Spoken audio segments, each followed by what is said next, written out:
Hello students, today we are going to learn poem number 5, Father Returning Home. This poem is composed by well-known Marathi poet Dilip Chitre. So first of all, see the personality of Dilip Chitre. Dilip Chitre was a celebrated bilingual poet and translator with a remarkable work in Marathi and English. His versatile creativity extends to painting, filmmaking, and his notable contribution as a magazine columnist. तर मराठी आणि English या दोन भाषांमधील एक अत्यंत प्रतिभावंत कवी म्हणून दिलीप चित्रे हे त्या ठिकाणी प्रसिद्ध होते. त्यांनी पेंटिंग असेल किंवा फिल्म मेकिंग असेल किंवा स्तंभलेखक असेल मॅगॅझिनमधील मासिकातील या अशा विविध क्षेत्रामध्ये उत्कृष्ट कार्य केलेलं आहे. ही रिसिव्ड द प्रेस्टिजियस साहित्य academy award both for poetry as well as for his well-known translation work Sej Tuka, popular abhangs, spiritual poems by संत तुकाराम. त्यांना मानाचं साहित्य अकादमी अवॉर्ड हे मिळालेलं आहे आणि त्यांनी जे काव्यलेखन केलेलं आहे याचबरोबर मराठीतील प्रसिद्ध संत तुकाराम यांच्या अभंगाचं जे काही इंग्लिशमध्ये ट्रान्सलेशन केलेलं आहे याबद्दल त्यांना हा साहित्य अकादमीचा पुरस्कार मिळालेला होता. He had started translation of literary work of saints in Marathi at the age of 16. Exile, alienation, self disintegration and death are observed to be the major themes of his works.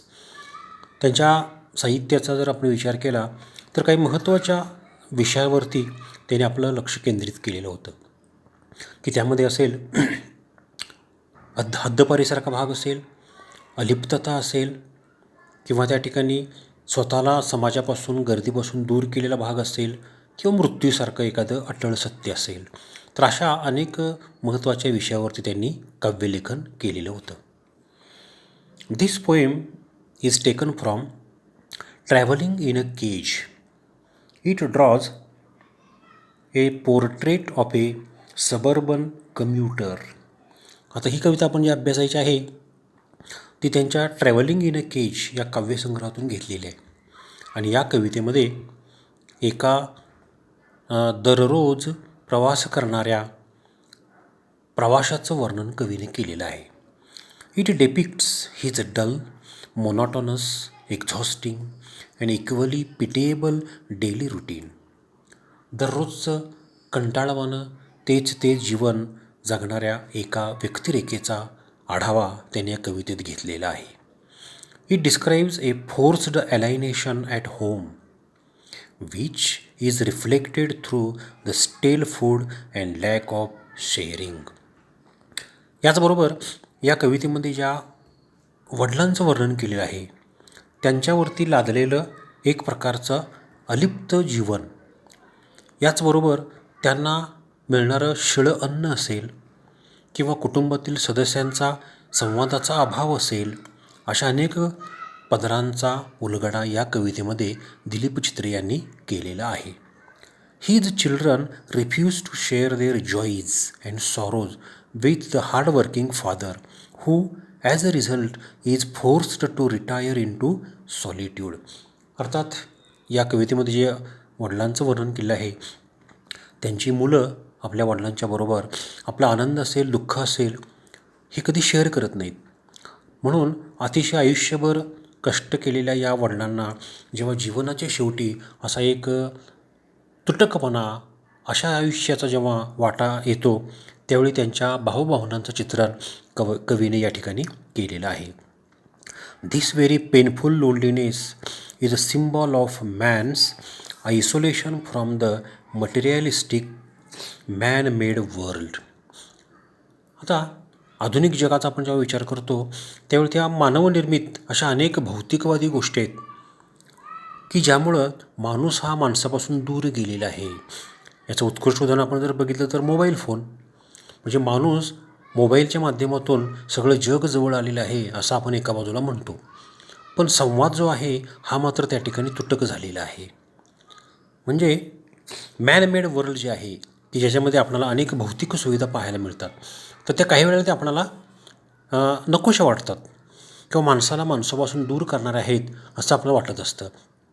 बघा, तासनतास व्हॉट्सअपवरती गप्पा मारणारे लोक असतील, पण प्रत्यक्ष भेटल्यानंतर मात्र माणूस एकमेकाशी संवाद किती साधतो हा प्रश्न आपल्याला त्या ठिकाणी पडू शकतो. लक्षात घ्या.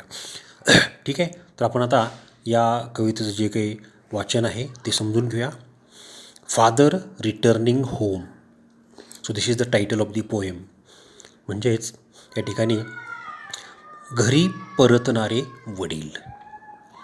आपलं दररोजचं काम असेल ते काम करून जेव्हा संध्याकाळच्या वेळेला ते वडील घरी परत येत असतात आणि त्यावेळी त्यांच्या मनात असणाऱ्या दाटलेल्या भावना या शीर्षकामधून कवीला आपल्याला सूचित करायच्या आहेत. My father travels on the late evening train. तर हा कवी म्हणत आहे की त्यांच्या वडिलांचा परतण्याचा जो कालावधी आहे किंवा जी वेळ आहे ती त्यांनी इथं सांगितलेली आहे आपणाला. So when he returns, my father travels on the late evening train. तर सर्वात उशिरा रात्री धावणारी जी ट्रेन आहे किंवा जी लोकल ट्रेन आहे, मुंबईच्या जीवनाचं वर्णन कवी इथं करत आहे. तर या लेट इव्हनिंग ट्रेनमधून हा कवीचे जे वडील आहेत ते प्रवास करत आहेत. Standing among silent commuters in the yellow light. आता रात्रीची वेळ असल्यामुळं या ठिकाणी त्या ट्रेनमध्ये जी येलो लाईट आहे, पिवळ्या रंगाचा जो काही लाईट आहे, त्याच्या उजेडात हे वडील प्रवास करताना कसे आहेत, कुठल्या सीटवर बसलेले नाहीत, ते स्टँडिंग उभे आहेत गर्दीमध्ये त्या. आणि त्या ठिकाणी सायलेंट कम्युटर्स जे आहेत. बघा, मुंबईसारख्या आपण जीवनामध्ये जर बघितलं तर लोकल ट्रेनमध्ये जे प्रवासी प्रवास करत असतात जास्त बोलत नाहीत एकमेकाशी, अगदी शांतपणानं ते प्रवास करत असतात. Commuters, it means those who travel regularly from one place to another, typically to work. तर मुंबईतल्या जीवनाचं वर्णन आहे ते.